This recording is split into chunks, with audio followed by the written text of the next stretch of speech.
Hello, everybody, and welcome to Books in Hindsight. I'm your host, author Matthew Heinnes. Today, we have an amazing guest. We have Michelle Dickinson.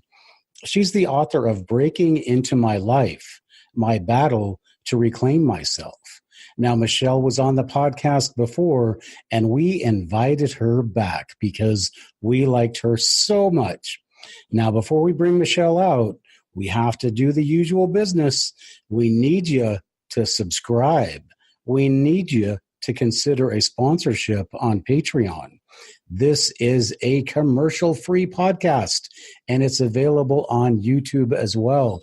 And you're not going to find this kind of information of these kinds of authors anywhere else. So please consider supporting us any way that you can. And for all of those of you who already do and already have, we thank you from the bottom of our hearts. Now, without further delay, let's bring out Michelle Dickinson. Let's go to the phones.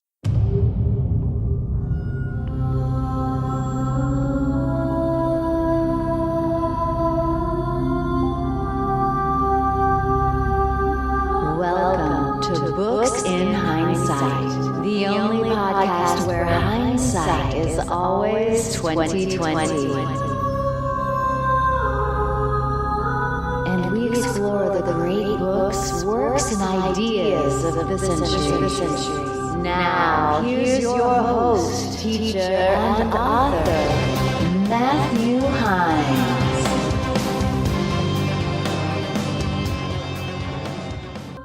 Hello, everybody, and welcome back to Books in Hindsight. As I promised you, I have Michelle Dickinson standing by, waiting to talk about her book, Breaking Into My Life, My Battle to Reclaim Myself.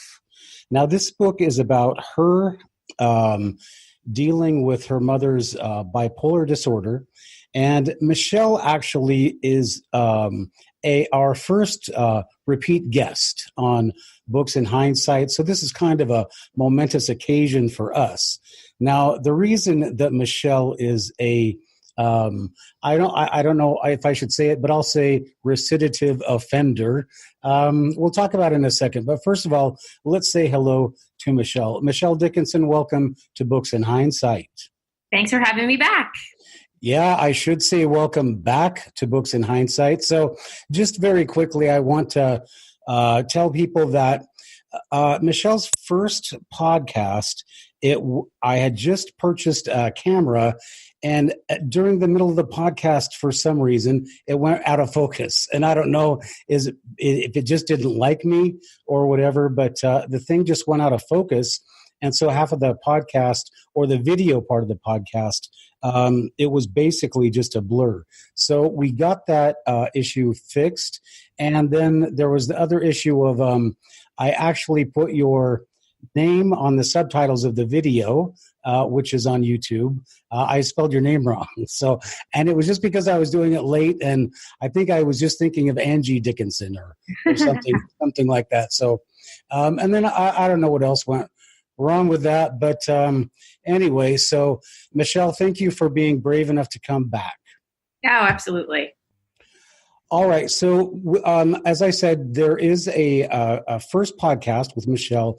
And in that podcast, we went over her upbringing, how bipolar disorder affected her mother, her family. And today we're going to talk a little bit about that, but we're also going to talk about another aspect of what Michelle does, and that is she's also a public speaker, and she goes around and talks to different groups and people about different kinds of mental illness. So that's kind of what we want to focus on a little bit today. So Michelle, first of all, without going back over the whole podcast before, just tell us a little bit about your upbringing and how bipolar disorder affected your family.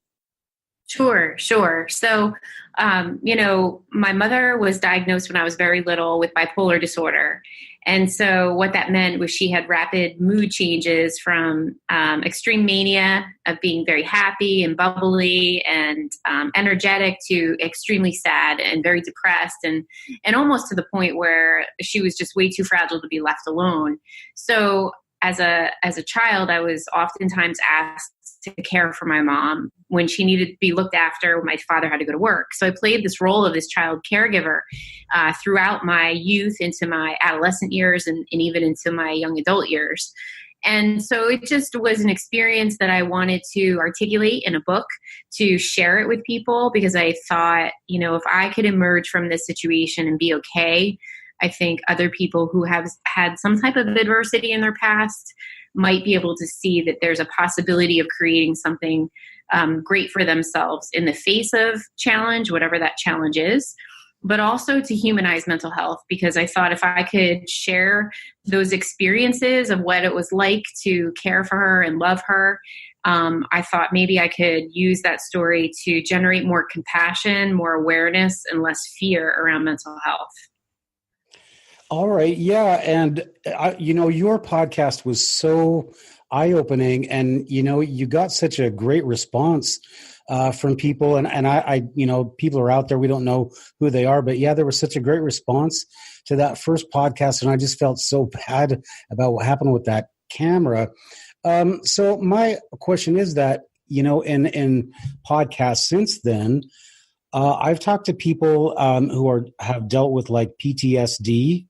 And I just want to ask you, you're talking about bipolar disorder, but as you go out there and you talk to the public, how much is this interwoven? I mean, bipolar disorder, how much of it is interwoven with other kinds of mental disorders or mental illness?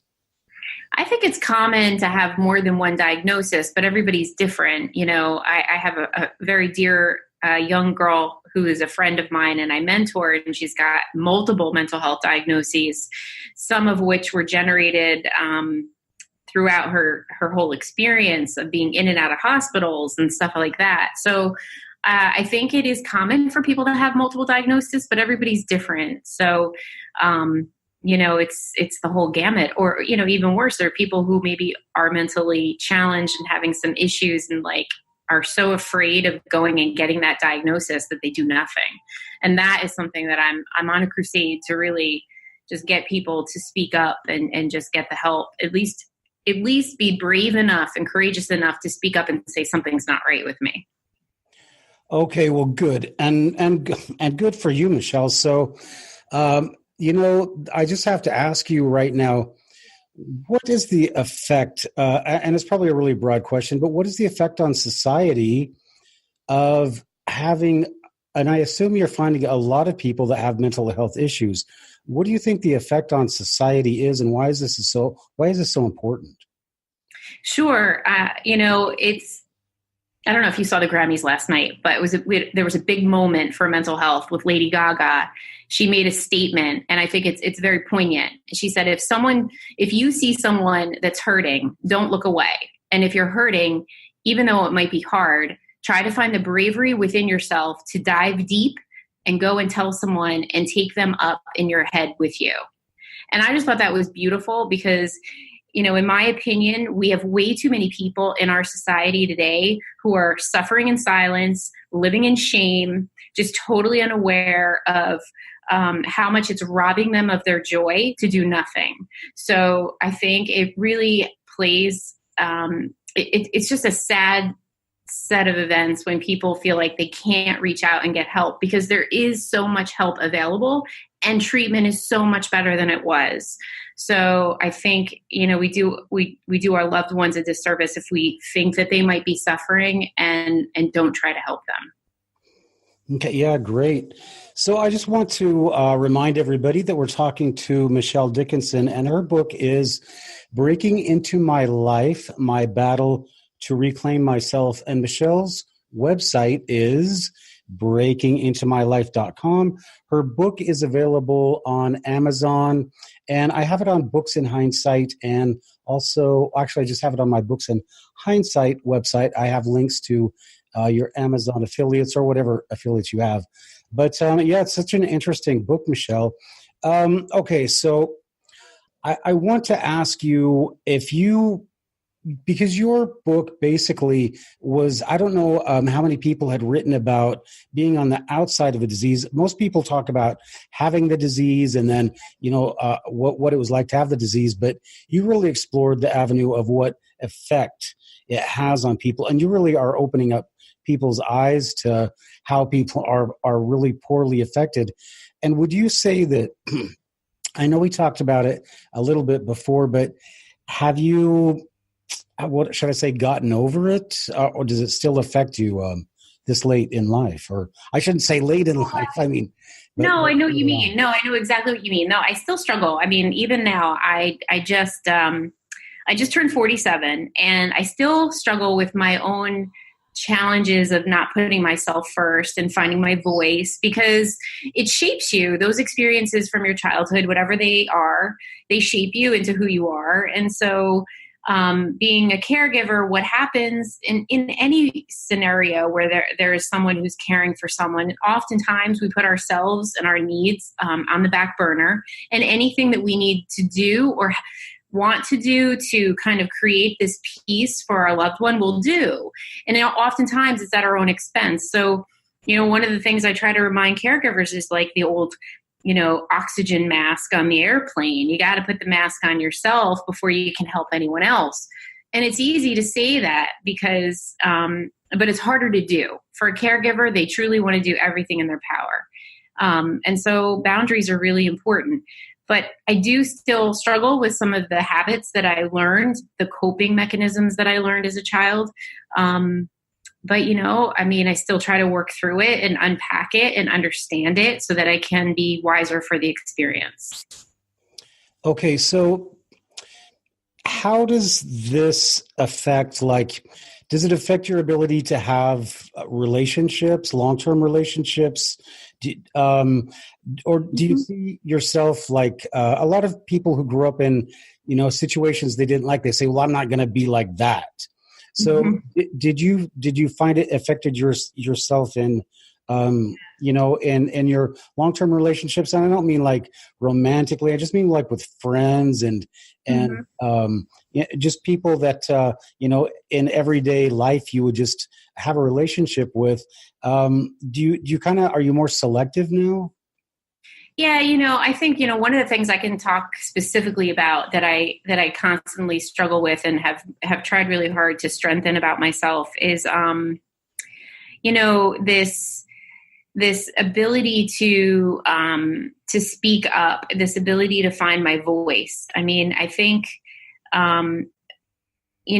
for me, I grew up, I didn't have a lot of self-confidence. My mother wasn't the type of nurturing mother that reminded me that I was beautiful, that reminded me I could do whatever I wanted. My dreams were mine. So I didn't get any of that reassurance. So I think, one of the things that I do struggle with is the confidence to speak my truth, the confidence to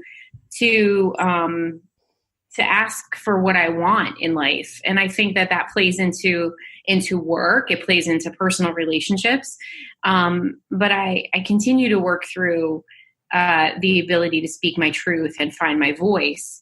But that's just one example of what it's like, the impact that my experience with my mom has had on me. But on the flip side, I will say, and I have this epilogue in the back of my book, that all of the experiences that I had with my mother also served me in so many positive ways. Like my strong desire to be a contribution in the world, my passion for wanting to end the suffering of anyone around me. I can't be with that. I have to do something. So I think, witnessing my mother's depression has me be very sensitive and mindful and caring, probably much more than the average person. Okay, I have another adjective. What about responsible? How does first of all, let's talk about you had this upbringing, okay? And then after some time, you wrote a book about it, and you went out to the public and said, this is what happened to me. It was not good, and I want to help other people that have this problem. So basically, you, Michelle Dickinson, became responsible. So you started off with a little responsibility, and now you're responsible for a lot of people, because I'm sure you get a lot of people that come to you and tell you their stories. So going back to your ability to have relationships and all that, when you hear these stories, do you feel responsible? Do you start to feel, oh, that's what happened to me, and I think I can help you? I'm humbled and I'm privileged that people have opened up to me. They reach out to me and they talk to me and they share openly with me. I just think that that's such a sacred thing. It's such a special thing. And I do try to help people that reach out to me. And I do try to acknowledge them for having the courage to talk about whatever. When you break it down to responsibility, I feel like we're all placed on this earth to be of service of some sort. And I feel like this is why I'm here. And that is to be of service and to help somebody have a little bit less of a struggle than I did and learn from my experience. So I do feel like it's a blessing more than an obligation. All right, Michelle, let's go back to two things. The first thing is that I implied something about when I said this late in life. I didn't mean I just meant, 10 years, after you graduated from high school. That's sure that's where you are now. And then the other thing is, Michelle, that is the most beautiful thing you just said about, you having an experience and you wanting to use that to help other people. I've interviewed a lot of people so far, and I think that's one of the most beautiful things that anybody said. That's just really nice that you feel that way. So let's talk about then the process. How do I know, and what would you talk to people about? I mean, you know about bipolar disorder.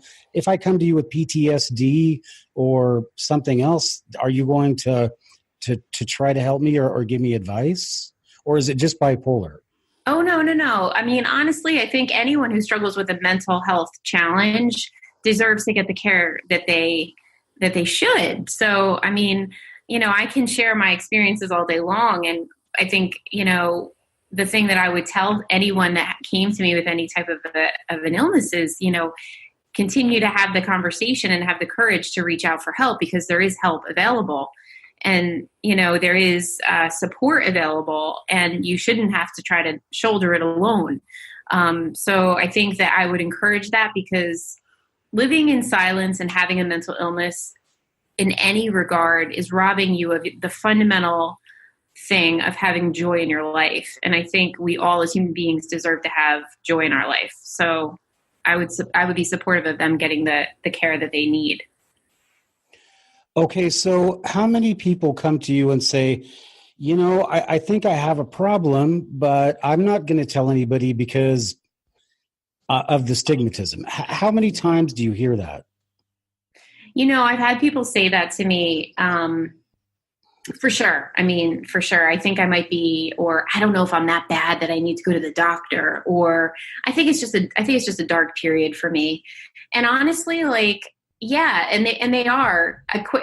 They're afraid. There's no two ways about it. They're afraid they're going to be judged. They're afraid, that they're going to be shamed, and a whole host of reasons. But yeah, that does happen, and I think people have to become aware of the resources that are available. I think I mentioned on the last podcast, I have a very dear friend of mine, Zach, who created a platform. It's a peer-to-peer community. It's free. It's 18%.org. And you can go into this anonymously, get a login, and you can just start chatting with other people based on the symptoms you think you're having. And so you can then start to talk to other people in a safe environment. And that dialogue is what we need, because people struggling in isolation and in silence or Googling symptoms is even worse. There's just, when there's great resources like that, no one should struggle.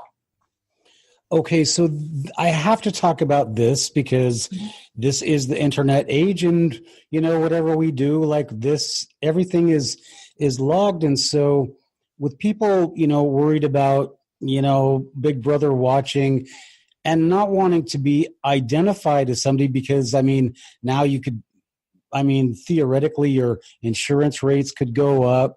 You could be put on a watch list or something, and who knows where it's going to go. So with 18%.org, is that, how anonymous is that? How am I going to be, my identity is going to be hidden from the wrong people? Well, first of all, it's free, so you're not giving them any personal data information. You're literally logging in and creating whatever user ID and password and name that you want. And it can be totally fictitious. You could be, Betty Boop. Seriously, it doesn't have to be who you are. And then, you could be completely, neutral in your conversations. You don't even have to participate. You could just go in and view the exchange about, what's going on in the depression room or what's going on in the eating disorder room. And you can just observe that dialogue. And I bet you're going to get more information in just reading the conversations than you would any other way. And then you can choose for yourself, oh, well, that girl looks like, she went to her doctor and got treatment and it looks like it worked for her. Okay. So then you start to relate to treatment in a different way. So honestly, I think it's totally safe. I wouldn't be paranoid or worried about it. Okay. So we talked about what if I have a problem, but you're talking about somebody else having a problem.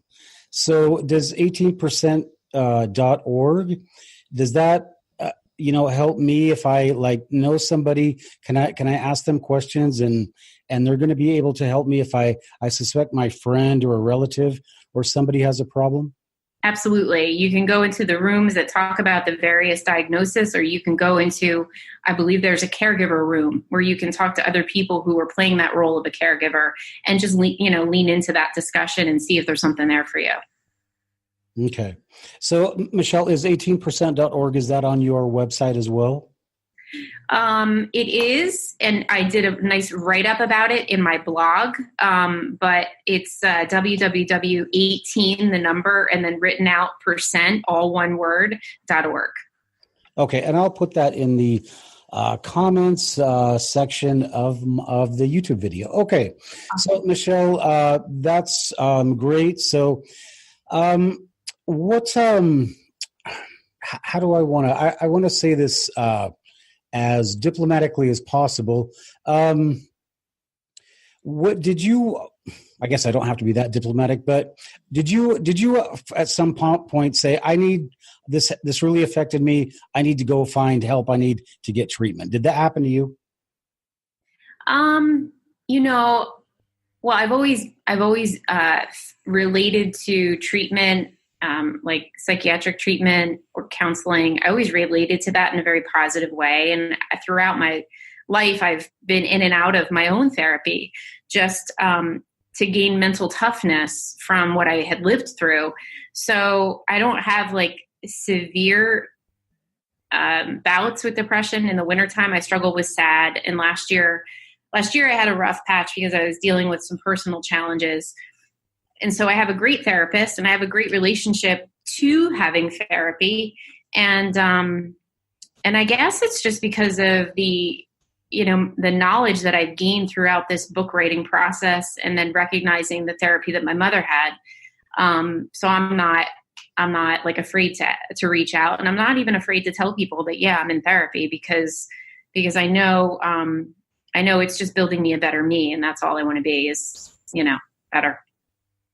Okay. So if people are listening to this and they know somebody, but they're not sure, Michelle, how did you find out your mother had bipolar disorder? Because we talked about this before. It wasn't really a common thing back in the day. So what, did you go to a therapist? They said, oh, well, your mother had bipolar disorder. And is that how you found out, or did you figure it out on your own? I think when she was diagnosed, I just, it's so funny because someone asked me this question the other day. And I think for me, I was adopted, right? So my parents always used the term adoption. And I don't even remember the first time they used the term adoption, but it was just like kind of like woven into the fabric of conversation. Yeah, that's the reality. And so that's kind of how bipolar disorder was just woven into the family tapestry, if you will. Mom has bipolar disorder. Okay. It wasn't like this big thing. She was diagnosed today on whatever date. It was just, this was just what she had. And this is how, we all rallied around her to help her. And at what, I don't want to keep going back into this, but at what age was this for you? I want to say I was probably 4 or 5, because I do have some really great memories before she had her depression and her mania, where she was completely stable and wasn't up and down. So I want to say 4 or 5. Okay. So if somebody is out there and they suspect that somebody that they know or love is undergoing some kind of a mental, I don't even know what to say. I don't even know what the politically correct term is anymore. But if somebody suspects somebody is undergoing a certain kind of, I guess I'll just say mental stress, then what do you think the best step, the first step is to take? Not to tell them to get over it, not to tell them that, just be positive, because that won't work. None of that will work. I think it's truly just listening, just coming at it from a space of, you want to create a very generous listening space. You may want to share a time when you felt very vulnerable or very anxious yourself, to create a relatedness with them. And just be with them, and they will share whatever they're comfortable sharing. But do not judge them, and do not give them a pep talk, because if they're really dealing with something, the most important thing you can give them is generosity in your listening, and just being with them, because they're probably terrified. Yeah. Okay. So, Michelle, you've spoken at high schools, right? You've talked to kids before? Yes. Yeah, I had the privilege of talking to 2 high schools this past year. Okay. And with that, what kind of a grade? I mean, we see what goes on, in the news, and what kind of grade, from what you just saw and from what you've seen, what kind of grade would you give our mental health education in schools? What kind of a grade? I think it varies. I think schools are doing a lot more now. I just hung up talking to a school in Rockaway, New Jersey. They want to have a mental health fair for every student in their high school. So I think, when you hear things like that, you just go, wow, this is great. So I think we're on the right track, and I do see schools taking more initiative around mental well-being. I think we're not there yet, but I really am optimistic that they're moving in that direction. I mean, let's face it, the day they make mental health curriculum as important as physical health curriculum in health class, then we have won. But I think we have a little bit of ways to get there, because it's not a very comfortable conversation to have. But I think we're headed in the right direction. Okay, but with that, and given the state of the media and how things are just in our culture, is it like the war on drugs? Is it just it's a losing battle, isn't it? Because I mean, our whole culture just seems to feed on doing and presenting things that actually cause mental illness. Do you agree with that? Yeah, I don't know. I mean, I wouldn't say it like that, Matthew. What I would say is we have these lovely devices nowadays where we're so connected to each other, but yet in reality, we're disconnected. We're as connected as we are, we're very disconnected. Like, we're not looking at each other's eyes. We're not connecting and talking to one another. So I think that this, and then the social media, and then the bullying online, hiding behind a computer, all of that plays into low self-esteem and lack of confidence and all of that. And, if you look at the statistic, the thing that's super scary that all of this I'm trying to lead into is that last year the CDC said that the leading cause of death in our youth, ages 10 to 24, it's increased 25%. And that's suicide. I'm sorry. Suicide is actually the leading cause of death in children 10 to 24, which has increased 25%. So if that's the problem, we have to back into that and say, why are these young people committing suicide, right? Why are they so hopeless? Why do they get to that point? And I think that's where education around mental well-being, raising your hand. When I talk at schools, I tell them that they're traveling through their years together with this community, and they have to have each other's back, and they have to look out for each other. And if somebody doesn't seem right, you have to be the brave one to raise your hand and say, they're not okay, or I'm not okay. So it's really that ownership of their mental well-being that has to come into play. So we have some work to do because we need to prevent, losing our youth to suicide. Boy, that's an alarming statistic. That's the leading cause of death among kids? Yeah. Wow, that's like a national plague. Totally. That's unbelievable.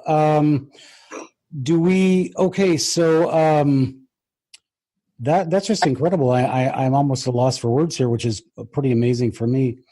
So what was the reaction to these kids? Because obviously I think these high schools and schools in a lot of cases are just centers of fear and trepidation. Did any of them try to approach you? Yeah. The one school I got to speak at, the school was really struggling because they had just lost a young girl to suicide. And so in her memory, we were doing our best to really talk openly about mental health because, she was struggling with depression, ultimately, was crying out for help. And so, they were very interested in what I had to share and open because they had just experienced this extreme loss. So, I felt grateful for the opportunity to talk to them. But then they also took other steps. They bought in an Active Minds club. Active Minds are just, they're clubs that reside at the college level or the high school level, which is really creating a safe space for people struggling with any type of a mental illness to kind of come together in a club, support each other, and have that community of support at school. I think that's huge. That's a huge, powerful step that they've taken in that particular school. And I think just sharing my story and celebrating this beautiful young girl's life and reflecting on the memories and honoring her, but then also, finding that commitment that, I'm going to have my girlfriend's back or I'm going to have my friend's back. If they even seem a little bit off, I'm going to go and I'm going to tell my nurse or I'm going to tell my teacher or I'm going to call their mother or something so that we don't lose any other classmates. And I think there was this renewed commitment to that, which was really awesome to see. That's really nice because most of those kids probably would have just said, great, now I'm going to post something about them on Twitter, or Yeah. Facebook or something. So, it's real. I'm joking about that, but, I've been teaching for a long time and I know how kids are and how they just become almost social, how do I even say antisocial? Socially numb. They're just numb. Yeah. They're not picking up on the vibes that are going on around them. Well, and that is because I think they just don't know what the choices are. I think the choices that are presented to them are just all basically darkness and death.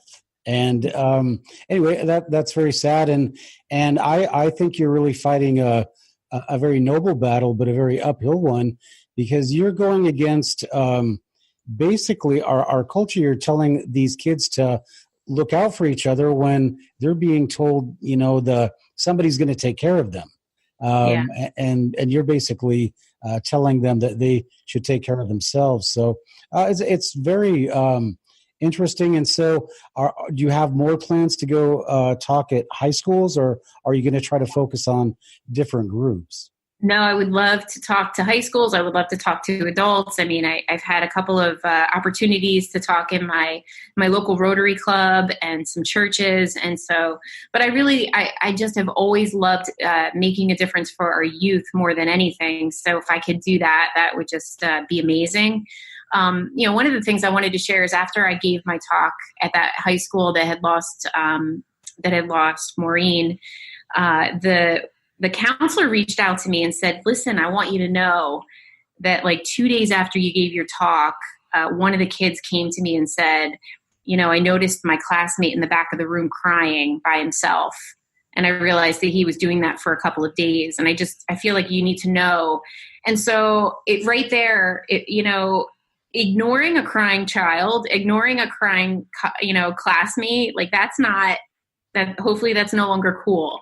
You know what I mean? And really helping each other, I think is, I don't know, it warmed my heart that I heard those actions. Yeah. Okay. So that's, you made progress, and that's, if one kid did it, then, they heard your message because, they weren't asleep. And that's just how kids are. They, like I said, you're presenting an alternative that they don't really even know about anymore. But let's talk about something else, and let's go into economics and what is the correlation between, because you said all these kids are committing suicide. Is there an economic correlation to what we're talking about here? What do you mean?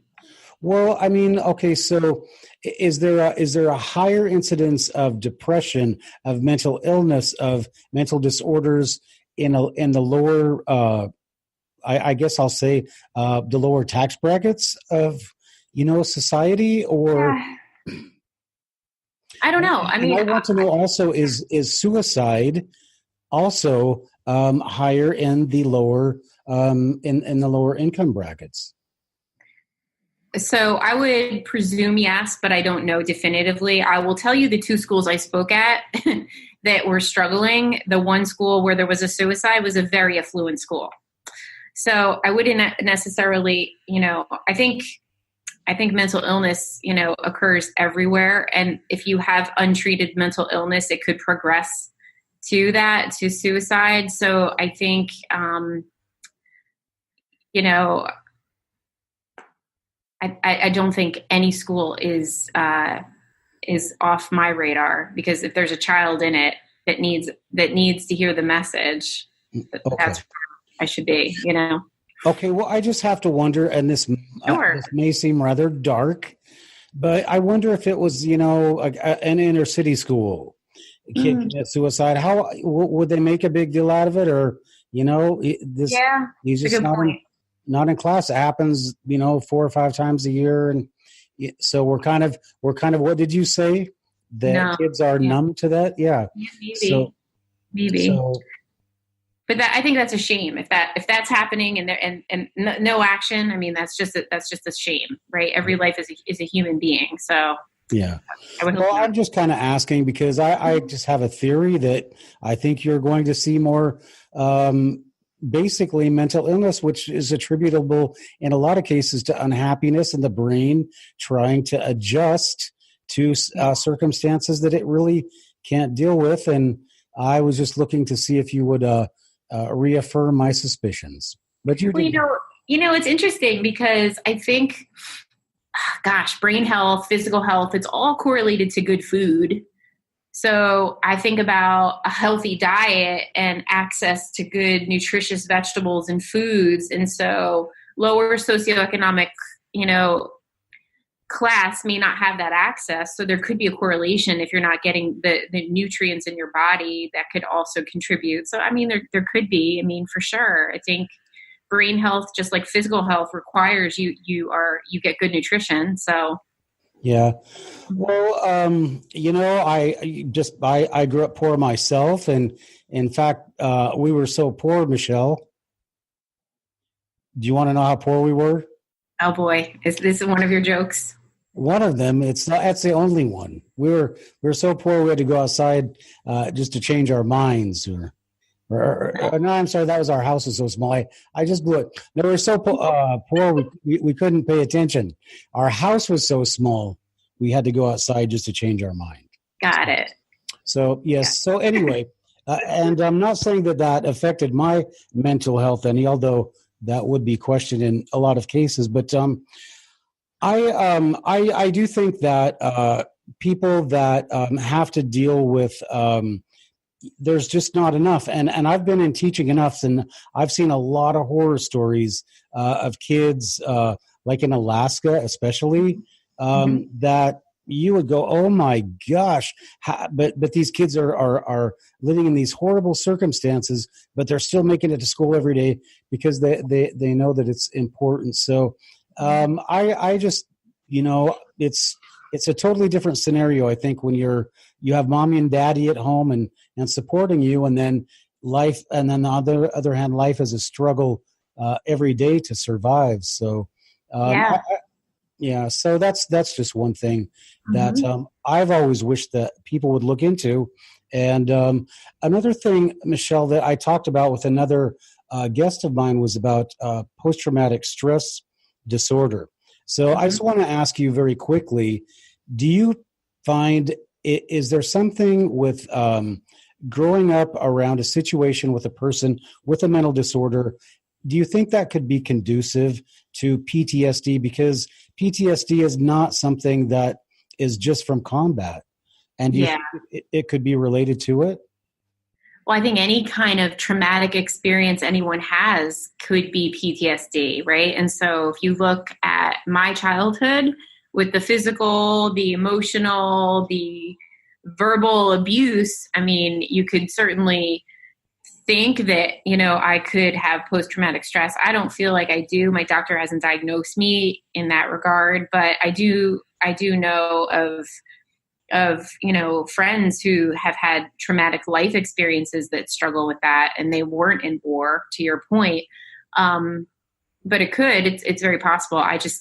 I'm fortunate, knock wood, that I don't have any of that. My mother was abusive, but there isn't, I don't feel like there's any repercussions from that in the form of PTSD. Okay. So, if I feel like I have, there's just something wrong. What are some of the symptoms that I might look for that there's something wrong with me as far as a mental illness like a depression or something?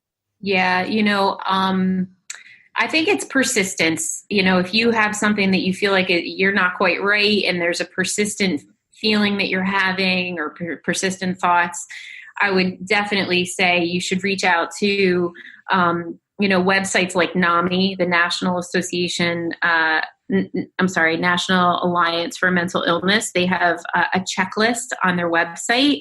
So if you're like, I think I might be dealing with major depression or depression in general, what are the symptoms? You can look at their list and say, oh, it looks like I have like 3 of the 5. So, okay, so maybe I need to take action. But those are great tools to be able to self-evaluate and know if you need to get treatment. I think everybody has a day here or there where they're blue, and I think that's normal. But if it's starting to be prolonged and is robbing you of your ability to find that happiness and joy, that's when you really need to start, let's figure what's going on. Michelle, what was NAMI? It was NAMI. Is it .com or .org? Yeah, so it's the National Alliance on Mental Illness, and I believe it's just NAMI.org, I believe. Okay. And when you go to NAMI, is that, and you say that I have like 3 of the 5, is that going to say then you should follow this step? It might. I don't know. I haven't looked at their specific checklists. I mean, if it tells you that you have more of the symptoms, it might guide you to call a helpline and talk to somebody. It is Yeah, it's .org. It's NAMI, National Alliance on Mental Illness.org. So NAMI.org. But yeah, they have a hotline. You could call them. You could talk to them. Even if you're a caregiver and you're like, I am at the end of my rope. What do I do with this person I love and I don't know what to do? NAMI's great for having resources for caregivers. So definitely check them out.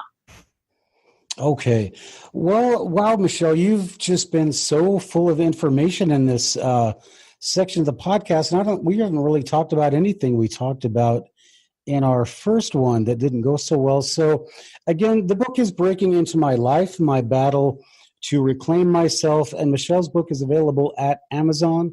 Do you know if you're on, I can't think if I found you on iTunes, yep. Barnes & Noble. Okay. BarnesandNoble.com and Amazon.com. Yep. Okay. And all of those links are on booksinhindsight.com under the guest authors section. So Michelle, what are your plans or do you have any plans for writing another book? Mm-hmm. I get teased that I should write another book, but honestly, my heart and my energy, I really want to put towards making a difference with this book and making an impact on those affected and those maybe that are not comfortable talking about brain health. I really want to be a contribution in that space more than anything right now. Okay, and if I want to hire you to come and speak to my group, how would I do that? Sure, you just reach out to me. You can reach out to me through my email or my website. Actually, if you go to my website, breakingintomylife.com, you can contact me there, or you can email me directly at breakingintomylife@gmail.com. Okay. Well, that is fantastic, Michelle. So do you find... how should I say, do you feel satisfied with the kind of work you're doing? Yes. This is the kind of work that makes my heart sing. This is I set out to write a book. I didn't know it would take 4 years. I didn't know it would be so painful to relive some of those experiences. But after releasing it and seeing that I could help someone with just my story, it's fulfilled me in ways that I never even imagined. And I'm really excited to continue to do that and share my story with people. Okay. So what would people, why should people read your book? I mean, it's a fantastic book. It's a fantastic experience, but what is so important about people that read your book? I mean, we've been talking this whole podcast about what you could do if you think it's you. Is your book going to help people along those lines as well? Yeah. So, more than anything, my book is a story of triumph and perseverance.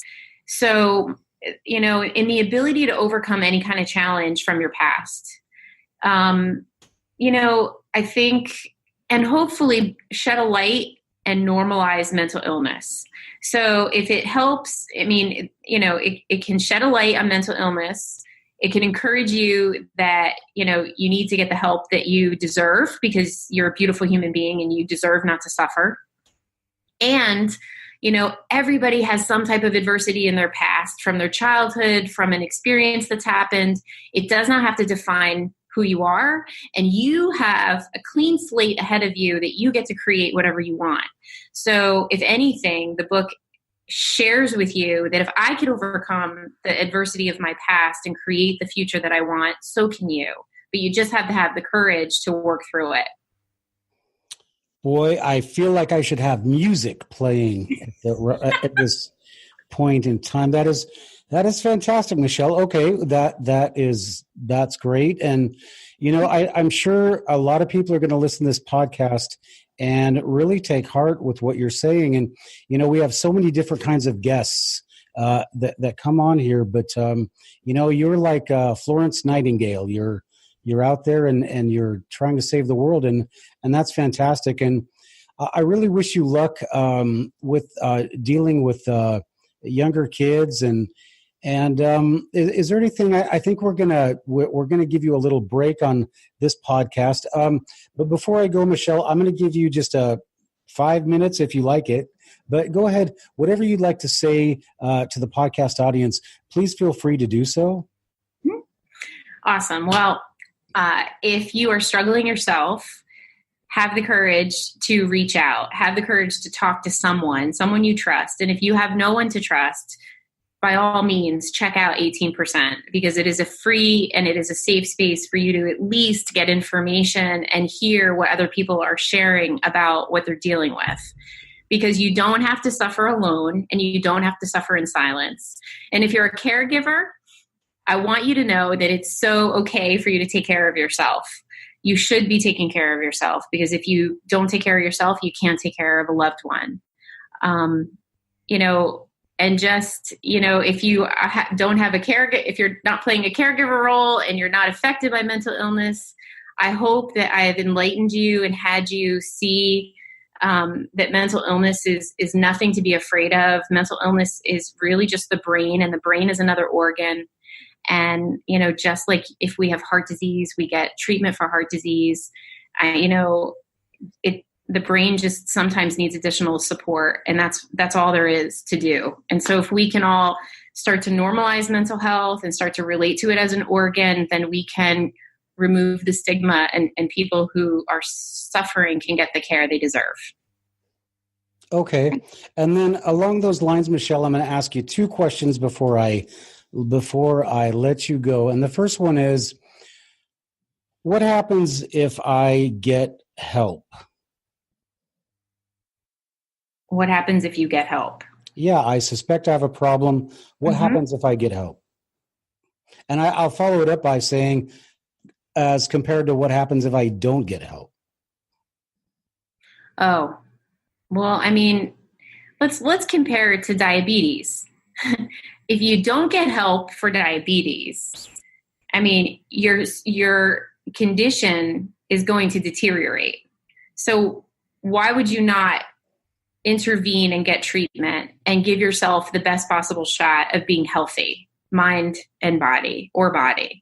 So, and again, it goes back to joy. If it's robbing you of your joy and you aren't appreciating the basic beauty in the day, that's not fair to you. And, you deserve that joy. So get the care that you deserve so that you can enjoy your life, your loved ones, the things that bring you joy. You should be experiencing that. Okay. And thank you for that, Michelle. And I think what is really important here, and what Michelle has been teaching everybody about, and what is so different about Michelle's message, is that she's talking about not being the person with the problem, but being a person affected by the problem. And she's the one of the few people that are out educating people about this. So that is just a great message to have. And Michelle, I think we're going to go ahead and finish the podcast here. I just want to say that it's been fantastic having you on the podcast. It's been a great honor, and just the things that you're doing and working with today's kids is something that, we just wish there was more people like you. So thanks again, Michelle, for being on the podcast. Thanks for having me, Matthew.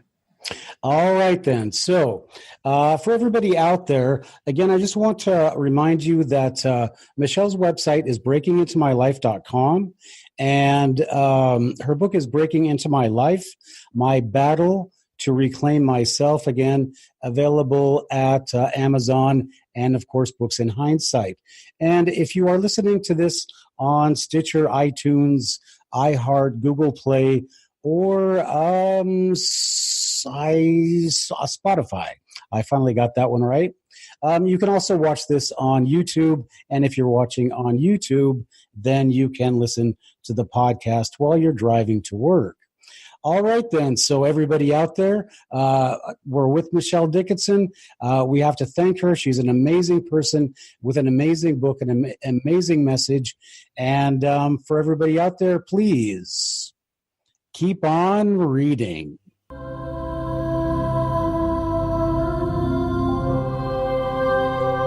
This has been Books in Heinessight with your host, Matthew Heins. Please join us for our next podcast and look for our archives on iTunes and go to theheinessight.com. That's HEINES site.com for great books by Matthew Heins and other great authors.